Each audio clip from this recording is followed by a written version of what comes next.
they killed him? You think they killed him because he killed his people? Hell no. They killed him because, listen to me real good.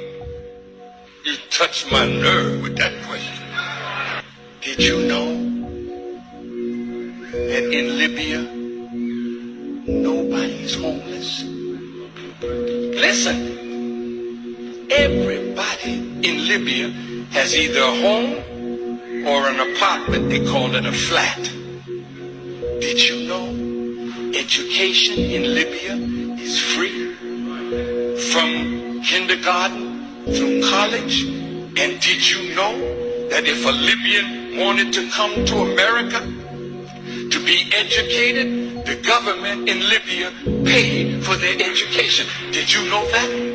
I was there when he opened a $500 million hospital with 18 theaters for operation.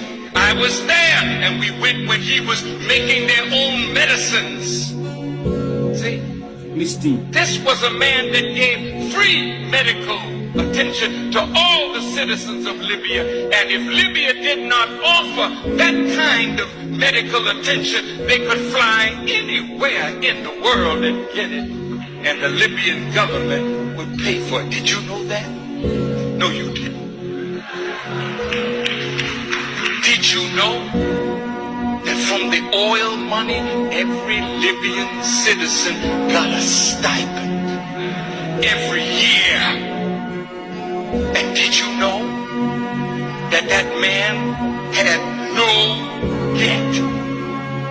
Everything in his country was paid for. See? Now when you got a man that did that for an African nation and was trying to do that for all Africa, how do you think Europe felt about that? Well, I was with Muammar Gaddafi when Gaddafi in 1999 advanced coming out of the OAU to the African Union with a vision of the United States of Africa. Muammar Gaddafi spent, listen to me, billions of dollars to create the African Union. Did you know that Gaddafi gave $300 million and the other African nations gave $100 million to put up a satellite so that we who call Africa don't have to go through Europe to get to Africa?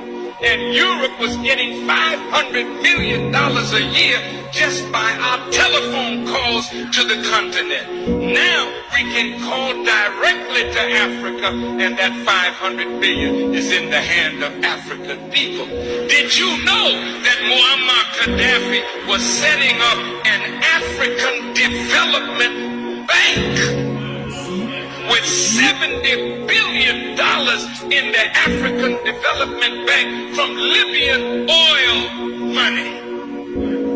That we would not have to borrow money from the IMF and the World Bank at these exorbitant rates. Zero interest under Islamic non-usury teachings. I just left St. Kitts, and in the island of St. Kitts, he was going to set up a Caribbean development bank. He told the prime minister there, and he was going to put $1 billion in that bank for Caribbean development.